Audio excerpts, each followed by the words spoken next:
Experience तर खूप चांगला आहे. म्हणजे मला वाटलं होतं की कोर्स कंप्लीट झाल्यानंतर प्लेसमेंट वगैरे होईल आणि 2 मॉड्यूल्स झाले आणि लगेच अपॉर्च्युनिटी खूप आधीपासून येत आहेत मला. मेल वगैरे करतात सर. तर त्यावर बऱ्याच ठिकाणी अप्लाय पण केलं आणि खूप म्हणजे एक्सपेक्टेशन्सपेक्षा खूप लवकर माझी प्लेसमेंट झाली आणि खूप चांगली झाली. तर म्हणजे ओव्हरऑल एक्सपिरियन्स खूप छान आहे.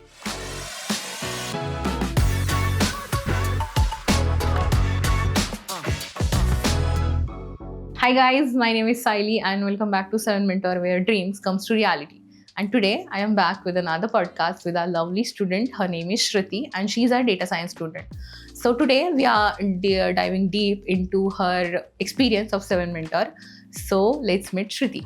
Hi Shruti, how are you? Hi ma'am, I'm fine. Okay, so could you please introduce yourself to our audience? I'm Shruti Gavande. Okay. I'm from Akola and I joined Seven Mentors for data science course in July. Through Seven Mentors, I got placement at Danpro. So म्हणजे सध्या तुझा class वगैरे चालू आहे, complete झालाय, ongoing आहे की काय आहे? ऑनगोईंग आहे. फक्त 2 मॉड्यूल्स कंप्लीट केले आहेत मी आणि त्यावरच माझी प्लेसमेंट झाली. ओके, तर आता मला ना थोडं तुझ्याबद्दल म्हणजे सांग मला की अकोल्यामध्ये जो स्कूलिंग वगैरे सगळं अकोल्यामध्येच झालं का? हो, 10th आणि 12th अकोल्यातूनच पास आउट झाली आहे. ओके, आणि मग त्याच्यानंतर तू काय केलंस पुढे एज्युकेशन? नंतर इंजिनिअरिंग केली आहे मॉडर्न कॉलेजला. ओके, आणि कोणत्या स्ट्रीम मध्ये इंजिनिअरिंग केलीस तू? Computer engineering. ओके, आणि मग त्याच्यानंतर तू डेटा सायन्सचा कोर्स पाहिलास, राईट? हां. ओके, सो सेवन मेंटर कसं काय, म्हणजे कुठं ऐकलंस सेवन मेंटर बद्दल तू? म्हणजे माझं कॉलेज सेवन मेंटर्सच्या बाजूलाच आहे, तर मला येतं जातं दिसायचं. मग मी गेली तिकडे इन्क्वायरी करून बघू म्हटलं. मग काउन्सिलर होत्या दीपाली मॅम, त्यांच्याशी बोलणं झालं. मग त्यांनी सजेस्ट केलं की डेटा सायन्स कर अनालिटिक्स पेक्षा. ओके, मग डेटा सायन्स चूज केला. म्हणजे तू कन्फ्यूज होतीस का डेटा अनालिटिक्स आणि डेटा सायन्स मध्ये? ओके, सो त्यांनी तुझं कन्फ्युजन क्लिअर केलं. कसा होता तुझा काउन्सिलिंगचा एक्सपिरियन्स? काउन्सिलिंगचा एक्सपिरियन्स छान होता. म्हणजे मॅम एकदम सपोर्टिव्ह आणि त्यांनी समजून सांगितलं. म्हणजे तुझे जे काही क्वेश्चन्स होते त्यांनी आन्सर केले आणि तुझं कन्फ्युजन क्लिअर केलं, राईट? ओके, मग त्याच्यानंतर तू लगेच एनरोल केलंस का कोर्ससाठी? हा, लगेच 8 दिवसांनी समजा बॅच चालू झाली माझी पायथनची. ओके, देन SQL पण सोबत चालू करून दिलं होतं. मग तुझी बॅच वगैरे कधी असायची, टायमिंग्स वगैरे कसे होते? पायथनची 10 ते 12 होती. त्यानंतर SQL 3 ते 5 आणि मी तिथेच राहायची, तर तुला मॅनेज झालं. बरोबर. ओके, सो फ्लेक्झिबल टायमिंग ही भेटतं का तुम्हाला? जर सपोज की आता मला जर आज नाही जमणार आहे 5 ते 6 ला यायचं, तर फ्लेक्झिबल टायमिंग होते तुम्हाला? हा, म्हणजे आपण स्वतः चूज करू शकतो टायमिंग. ओके, त्यानंतर मेंटर ट्रेनर कोण पाहिजे ते पण आपण स्वतः चूज करू शकता. ओके, सो कसा होता तुझा क्लासचा एक्सपिरियन्स? म्हणजे मला स्टार्टिंग पासून थोडं सांग की स्टार्टिंगला तुम्हाला काय शिकवलं गेलं किंवा ओव्हरऑल तुझा क्लासचा एक्सपिरियन्स कसा होता? ओके, सो स्टार्टिंगला मी पायथनची बॅच चालू केली होती. त्यानंतर त्यामध्ये शिवानी मॅमने शिकवणं चालू केलं. त्यांनी एकदम बेसिक पासून शिकवलं. ओके, टू ॲडव्हान्स प्रोजेक्ट्स वगैरे पण घेतले आणि म्हणजे छान शिकवलं. ओके, मग जसं आता तू सांगितलंस की तुझं बॅकग्राऊंडच म्हणजे IT चं होतं, जे कॉम्प्युटर सायन्स केलेला आहेस तो, बट ऑब्वियस. तर मग तुम्हाला जे कॉलेजेसमध्ये शिकवलं गेलं, राईट, आणि जे मग नंतर तुम्हाला क्लास, बिकॉज पायथन तुझं कॉलेजमध्येही कव्हर झालं असेल, राईट, आणि मग तुला पायथन नंतर क्लासेसमध्येही होतं, तर काही मेजर डिफरन्स वाटला का तुला टीचिंगमध्ये और काही कन्सेप्ट्समध्ये वगैरे? हा, खूप. म्हणजे कॉलेजमध्ये तर थेरीच शिकवतात, राईट, आणि पेपर पुरतच नुसतं असं खूप डीप मध्ये जाऊन, आणि प्रॅक्टिकल मध्ये तर काय एवढं शिकवत ना प्रॅक्टिकली. इथे प्रत्येक गोष्ट म्हणजे कोड करायला लावले मॅमनी, स्वतः येऊन चेक करायचा, आणि तसं म्हणजे खूप जास्त प्रॅक्टिस जास्त झाली. ओके, मग डिफिकल्ट वाटलं की थेरी पण आणि मग प्रॅक्टिकल्स पण करायला लागतात, तर डिफिकल्ट वाटलं? नाही, उलट चांगलं वाटलं की प्रॅक्टिकली आपण इम्प्लिमेंट करत आहे, तर दिसत आहे स्क्रीनवर आउटपुट्स वगैरे, तर त्यामध्ये मजा आली. मग तुझं म्हणजे चांगलं तुला आता समजलं की बाबा प्रॅक्टिकल्स आणि थेरी आपण एकत्र करतोय, तर जे आपण शिकतोय ते आपल्याला डोळ्यासमोर दिसतंय की बाबा काय होतं ते. ओके, त्याच्यानंतर मग तुमचं काय स्टार्ट झालं पायथन नंतर? पायथन नंतर SQL ते ऋषिकेश सरांनी घेतलं. त्यांनी पण पूर्ण बेसिक पासून चालू केलं. बेसिकच 2-3 दिवस घेतलं रिपीटेडली की बेस चांगला बनव. त्यानंतर मग प्रत्येक गोष्टीची प्रॅक्टिस, त्यांनी पण असाइनमेंट्स वगैरे दिल्या, त्या कम्प्लीट करायच्या. त्यामध्ये खूप प्रॅक्टिस झाली. क्वेरीज, ते मेन मला इंटरव्ह्यूला क्वेरीजच विचारल्या. ओके, इम्प्लिमेंट करायला मोस्टली जास्त इंटरव्ह्यू त्याच्यावरच झाला 80%. ओके. तर ती प्रॅक्टिस केलेली मला कामात आली. राईट. मग तुझा कसा होता एक्सपिरियन्स, म्हणजे ट्रेनर सोबतचा जो तुझा एक्सपिरियन्स राहिला, की तू 2च मॉड्यूल्स झाले तुझे, राईट? तर मग दोन्ही ट्रेनर्स सोबत तुझा एक्सपिरियन्स कसा होता? म्हणजे ते तुम्हाला आन्सर करायचे, की जर तुमचा काही क्वेरीज आला इव्हन आफ्टर क्लासेस, तर त्यांचा रिस्पॉन्स काय असायचा? सपोर्टिव्ह होते ट्रेनर्स दोन्ही पण, शिवानी मॅम पण आणि ऋषिकेश सर पण. काही पण विचारलं तर क्वेरी असं नव्हतं की नंतर ये, तेव्हा ते सॉल्व्ह करून द्यायचे. काही इश्यू आला कोडमध्ये तिथे सॉल्व्ह त्यांच्यासमोरच करून घ्यायचे सगळं ते. ओके, म्हणजे ओव्हरऑल एक्सपिरियन्स चांगला होता ट्रेनरसोबत. ओके. आणि मग क्लासरूमचा एक्सपिरियन्स कसा होता तुझा? बिकॉज सगळे वेगवेगळे स्टुडंट्स वेगवेगळ्या स्ट्रीम मधून आलेले, कोणाचं IT बॅकग्राऊंड, कोणाचं नाही, तर तो एक्सपिरियन्स कसा राहिला तुझा? काही फ्रेंड्स वगैरे बनले क्लासेसमध्ये? फ्रेंड्स बरेच बनले, दिव्या, ऐश्वर्या वगैरे आहेत माझे फ्रेंड्स. ओके. आणि म्हणजे काही दुसऱ्या बॅकग्राऊंडचे होते, तर त्यांना मग आता मला तर येत होतं ना पायथन वगैरे बेसिक, मग त्यांना सांगायचे किंवा हे असं असं कर. त्याच्यामुळे तुलाही फायदा झाला असेल ना, की तुझंही डबल प्रॅक्टिस झालं. Okay, that's nice. देन मग आता तुझं क्लास कम्प्लीट झालेला नाहीये, right? If I am not wrong, तुझा क्लास कम्प्लीट नाही झालेला, तुझे 2च मॉड्यूल्स झाले, देन इंटरव्ह्यू कसं काय तुझे म्हणजे कसं काय तुला प्लेसमेंट कसं काय भेटलं? म्हणजे मेलला पाठवायचे, तर रिक्वायरमेंट होती पायथन आणि SQL. म्हणजे जर आता मला सांग, जर तुझे 2च मॉड्यूल्स कव्हर झालेले आहेत आणि जर मला त्याच्यावरती म्हणजे प्लेसमेंट डिपार्टमेंटला जर त्याच्यावरती रिक्वायरमेंट आली, तर ते तुम्हाला शेअर करतात का, की बाबा याची रिक्वायरमेंट आहे आणि इफ यू आर इंटरेस्टेड तर तुम्ही देऊ शकता इंटरव्ह्यूज? ओके. तर मग इंटरव्ह्यूचा एक्सपिरियन्स कसा राहिला तुझा? इंटरव्ह्यूचा छान होता. म्हणजे याच्या आधी पण मी 1-2 दिले, ते एक्सेल साठी वगैरे दिले होते. म्हणजे सेम तुला इकडूनच भेटलेले का इंटरव्ह्यूचे? यांच्याकडूनच. पण तिथे नाही झालं, एक्सेलची तेवढी प्रॅक्टिस वगैरे नव्हती. राईट. त्यानंतर SQLचा हा आला, तर मग मी फॉर्म वगैरे फिल केला, सरांनी पाठवलेला. कोण होतं तुमचं coordinator for interview? Abhijit sir. Okay. मग 2 दिवसानंतर लगेच इंटरव्ह्यू शेड्यूल झाला. इंटरव्ह्यूला गेली, तर तिथे पहिले ग्रुप डिस्कशनचा राऊंड झाला. ओके. त्यामध्ये मग GD क्लिअर झाला लगेच. त्याच दिवशी टेक्निकल घेतलं त्यांनी. त्यामध्ये SQL जास्त विचारलं, थोडं पायथनचे बेसिक्स आणि बाकी पूर्ण SQL. थोडी थेरी, त्यानंतर क्वेरीज वगैरे जास्त सॉल्व्ह करायला लावल्या. आणि किती लोक होते म्हणजे ओव्हरऑल JD मध्ये वगैरे? JD मध्ये माझ्या राऊंडला आम्ही 15 होतो, त्यापैकी 5 लोकांना त्यांनी इंटरव्ह्यूला घेतलं होतं. ओके. आणि त्याच्यामध्ये तू एक होतीस, राईट? आली.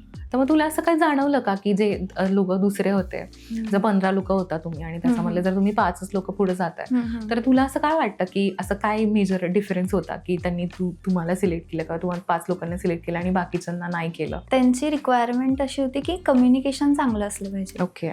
तर कम्युनिकेशन स्किल्स बघितल्या. त्यानंतर पहिले तर असं नॉर्मल डिस्कशन टाईप घेतलं त्यांनी. तर त्यामध्ये इंट्रोडक्शन वगैरे झालं, ते तर सर्वांचं काय राईट बेसिक. त्यानंतर टॉपिक दिला होता की जेन AI चा तुम्ही कसा यूज करता वगैरे. तर त्यावर जे व्ह्यूज होते सर्वांचे ते वेगवेगळे होते. मग त्यात मी बोलली की बा जेन AI आपल्याला कामाचंच आहे, समजा आपल्यासाठीच बनला, असं नाही की आपले जॉब वगैरे घेत आहे. बिकॉज आता खूप सारे लोक आहेत ना ज्यांना वाटतं की बाबा आता AI आलं तर आमचे जॉब्स वगैरे नाही राहणार किंवा काय. तर तुझा असा व्ह्यू होता की नाही बाबा ते आपल्याला हेल्पफुल आहे, आणि असं म्हणजे का तुझं असं क्लिअर मत होतं की नाही ते आपल्याला हेल्पफुल आहे? मला असं वाटतं की आपलं काम मॅन्युअली जे आपण करतो ते रिड्यूस करत आहे ते. राईट. आणि आपल्याला फक्त अपडेट व्हायचं आहे ज्या येत आहेत टेक्नॉलॉजीज त्याच्यावर. तर जे लोक मॅन्युअली करत आहेत ते लोक टेक्नॉलॉजी शिकून पुढे स्वतःला अपडेट करून समजा AI यूज करून करतील तेच काम, तर ते आपले जॉब नाही जाईल. ते फक्त तुमचं काम इझी करत आहे. मग त्याच्यानंतर तुमचं तिकडे सिलेक्शन झालं आणि देन इंटरव्ह्यू मध्ये काय विचारलं गेलं? इंटरव्ह्यू मध्ये पायथन विचारलं बेसिकच, त्यानंतर SQL ची थोडीफार थेरी, इंट्रोडक्शन झालं सर्वात पहिले, आणि मग SQLच्या क्वेरीज विचारल्या, म्हणजे करून दाखवायला लावल्या. ओके. तर पहिले सिम्पल विचारल्या, मग त्या एकाच टेबलमध्ये आणखी कॉलम्स वगैरे ऍड करून त्यांना कॉम्प्लेक्स करायचा प्रयत्न केला. मग त्या पण झाल्या. असं मी शुअर होती की मी बरोबर लिहित आहे, तू टॅकल करशील, तुला कॉन्फिडन्स होता. ओके. आणि मी लिहित होती, त्या रिस्पॉन्स नव्हता देत की चुकीची आहे की बरोबर आहे, पण मला माहिती होतं की मी तर बरोबर करत आहे. त्यांनी थोडं कन्फ्यूज करायचा पण प्रयत्न केला, पण केलं हँडल ते. त्यानंतर थोडा ऍडव्हान्स जॉईंटच्या वगैरे विचारल्या क्वेरीज, त्या पण झाला चांगला रन. आणि बस ते बोलले की करू आम्ही तुमच्या ह्याच्याशी. मग नंतर दुसऱ्या दिवशी संध्याकाळी अभिजित सरांचा कॉल आला की सिलेक्शन झालं म्हणून. नाही, मला त्यांनी कॉल केला, मला म्हटले की काल इंटरव्ह्यूला गेली होती ना. म्हणजे हा, मग काय वाटते, कसा गेला इंटरव्ह्यू? छान गेला. काय वाटतं म्हणजे तुला की होईल का? म्हटलं हा, होऊ शकते, तेवढा चांगला गेलाय. मग बोलले हा, त्यांचा कॉल आलता मला, झालाय तुझं सिलेक्शन. अरे वा. मग कसं वाटलं तुला सिलेक्शन झाल्यानंतर? छान वाटलं, कारण की अजून माझा कोर्स पण कम्प्लीट झाला कोर्स पण कम्प्लीट नाहीये तुझा अजून. ओके, मग त्याच्यानंतर आता तू जॉईन केलंयस? हा, जॉईनिंग झाली आहे आता. कोर्स आणि हे कसं मॅनेज करतेस दोन्ही गोष्टी? मग आता ठरवलं की शनिवार रविवारची बॅच घेते आणि मी तिथे 7 मिनिट्सच्या जवळच राहते, तर मग मी करू शकते. जसं आता तू सांगितलंस की तुला म्हणजे सपोर्ट भेटला प्लेसमेंट कडून वगैरे वगैरे सगळं ठीक आहे, आणि आता तू जॉबही करतेस, तू क्लासही कम्प्लीट करतेस, तर मग आता पुढे जाऊन तुला जॉबमध्येच कंटिन्यू करायचं आहे की तुला स्वतःचं काहीतरी करायचं आहे या फील्डमध्ये जाऊन? सध्या तरी जॉबच करायची आहे आणि मग बघू, म्हणजे आता फील्डच माझी डेटाची आहे. राईट. तर यामधून मला काही AI वगैरे यूज करून काही आला आयडिया तर मी करेल. आता सपोज मला सांग, जर मी एक म्हणजे माझं टेक्निकल बॅकग्राऊंड नाही आहे, ठीक आहे, आणि मला डेटा सायन्स बद्दल काय माहिती नाही, तर मला जर डेटा सायन्स काय आहे हे जर तुला सांगायचं झालं तर तू काय सांगशील मला की डेटा सायन्स काय आहे? ॲज अ कस्टमर आपण कुठे काही विकत घेतो, समजा Amazon वगैरेला आपण शॉपिंग करत आहे, तर आपण काय घेत आहे किंवा आपण काय सर्च करत आहे, तो सर्व डेटा आपला सेव्ह होतो. राईट. तर तो डेटा यूज करून आपण म्हणजे कंपनीज हे करतात, मॉडेल्स वगैरे ट्रेन करतात. ओके. की कस्टमर्सच्या काय रिक्वायरमेंट आहे किंवा प्रेडिक्शन की काय जास्त लोक विकत घेत आहेत, कशाचा ट्रेंड चालू आहे, त्यावरून मग त्या गोष्टी ते मार्केटमध्ये म्हणजे जास्त सप्लाय वाढवतात. तर त्याच्यामुळे मार्केटला फायदा. म्हणजे हा सगळा जो डेटा आहे हे मॅनेज करणं हा तुमचा जॉब. हा, थोडक्यात. राईट. थोडक्यात. म्हणजे मला समजलं की तू काय सांगितलं. त्यानंतर डेटावरून मार्केट इनसाइट्स करायच्या किंवा काय ट्रेंडिंग चालू आहे किंवा काय आपण आपल्या प्रोडक्टमध्ये चेंजेस केले पाहिजे, तर ते आपण डेटा सायन्स मॉडेल वगैरे बनवू शकतो, AIML यूज करून प्रेडिक्शन करू शकतो किंवा काय ट्रेंडिंग येऊ शकते, काय चालू आहे. Data science is in boom.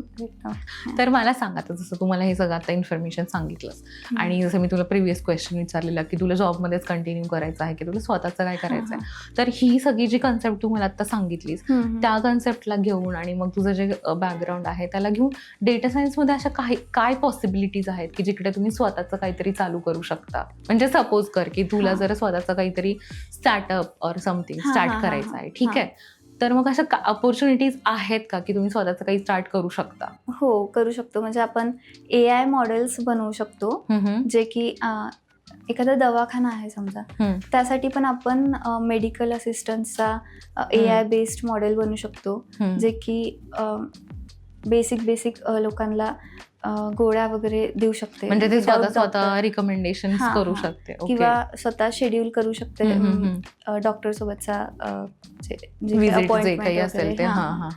तर अशा बऱ्याच ठिकाणी यूज होऊ शकते. आणि म्हणजे मॉडेल्स बनवू शकतो आपण डेटा सायन्स यूज करून, जे की किंवा मग कन्सल्टन्सीमध्ये पण जाऊ शकतो. बऱ्याच कंपनीजला सध्या AI ची गरज आहे, म्हणजे ते बनवत आहेत स्वतःच्या म्हणजे प्लॅटफॉर्मला किंवा कंपनीजमध्ये AI यूज करत आहेत. तर आपण एक कन्सल्टन्सी फर्म करू शकतो. राईट. ओके. जिथून आपण त्यांना सपोर्ट देऊ. किंवा मग तू असा विचार केलास का की तुला काय करायचंय? कधी असा विचार केलास की जर एवढ्या सगळ्या पॉसिबिलिटीज आहेत तर तुला स्वतःला काय करायचं, असा कधी विचार केलास? म्हणजे बऱ्याच वेळा डोक्यात आला आहे. बघू, म्हणजे पहिले तर इंडस्ट्रीचा एक्सपिरियन्स घ्यायचा आहे. राईट. बघू कसं काम वगैरे होते नंतर. आता जसं तू मला सांगितलंस की तुला आधी इंडस्ट्रीचा एक्सपिरियन्स घ्यायचा आहे, तर मग मला एक सांग की जे तुम्हाला क्लासमध्ये शिकवलं गेलंय. हम्म, आता सध्या तुझा क्लास कम्प्लीट पण नाही ऍक्च्युली, हा, पण तुला जे तिकडं शिकवलं गेलं हा, थेरी हा. प्रॅक्टिकल जे काही असेल, हा. आणि आता तू जिकडे काम करायला जातेस, हम्म. तर तिकडं जे शिकवलं गेलं ते एक्झॅक्टली तुला इकडं उपयोगाला येत आहे का? बिकॉज जसं तू कॉलेजचं एक्झाम्पल सांगितलंस की हा, हा. कॉलेजमध्ये फक्त थेरी झाली Theory. आणि प्रॅक्टिकल्स काही नाही झाले, तर ते रिलेव्हंट नाही वाटलं. हा, हा, पण इकडं जे क्लासमध्ये तुम्हाला शिकवतात आणि जे तुम्हाला आता कंपनीमध्ये लागणार आहे, हा. तर ते रिलेव्हंट आहे का एकमेकांशी? हो म्हणजे तुला त्याचा उपयोग होतोय का तुझ्या डे टू डे लाईफ मध्ये? हा हा म्हणजे आता तर 2 दिवस वगैरेच झाले आमची हम्म, हम्म, कंपनीची ट्रेनिंग चालू झाली आहे. मग त्यामध्ये SQL वरच चालू आहे सध्या ट्रेनिंग सुद्धा. ओके. तर ते एकदम मला सोपी जात आहे ट्रेनिंग हा, वगैरे. बिकॉज कारण ऑलरेडी की तुला कन्सेप्ट हा, क्लिअर आहे. हा, SQL जे शिकली आहे मी क्लासेसमध्ये तेच घेत आहेत ते. ओके. तसं माझं रिव्हिजन काइंड ऑफ होत आहे. नाईस. मला काय सांगशील तुझा ओव्हरऑल 7 मेंटरचा जो तुझा आता 2च मॉड्यूल्स झालेले आहेत, तर त्या एक्सपिरियन्स बद्दल मला काय सांगशील तू, की कसा तुझा ओव्हरऑल एक्सपिरियन्स कसा आहे? एक्सपिरियन्स तर खूप चांगला आहे. म्हणजे मला वाटलं होतं की कोर्स कम्प्लीट झाल्यानंतर प्लेसमेंट वगैरे होईल, आणि 2 मॉड्यूल्स झाले आणि लगेच अपॉर्च्युनिटी खूप आधीपासून येत आहेत मला. मेल वगैरे करतात सर, तर त्यावर बऱ्याच ठिकाणी अप्लाय पण केलं आणि खूप म्हणजे एक्सपेक्टेशन्सपेक्षा खूप लवकर माझी प्लेसमेंट झाली आणि खूप Right. चांगली झाली. तर म्हणजे ओव्हरऑल एक्सपिरियन्स खूप छान आहे. आणि म्हणजे हॅपी शिकवणं आहेस वगैरे तू की जे तू डोक्यात ठेवून विचार करून क्लास जॉईन केलेला हा, हा, ते तुझं फुलफिल झालं का इथं आल्यानंतर? हा हा झालं. म्हणजे ट्रेनिंग पण खूप चांगली मिळाली. आणि 2 मॉड्यूल्स मध्ये पण मी म्हणजे एकदम पायथन आणि SQL मध्ये आता एक चांगले पकड आहे की राईट. काही पण येऊ शकते मला असं विचारलं Okay. तर लगेच. ठीक आहे. बेस्ट ऑफ लक तुझ्या जॉबसाठी, आणि आता Thank you. तुझी इथून पुढे जे काही जर्नी राहील त्याच्यासाठी तुला खूप खूप शुभेच्छा 7 मेंटरकडून. Thank you. आणि on that note, thank you so much guys for watching, and will see you soon. Bye.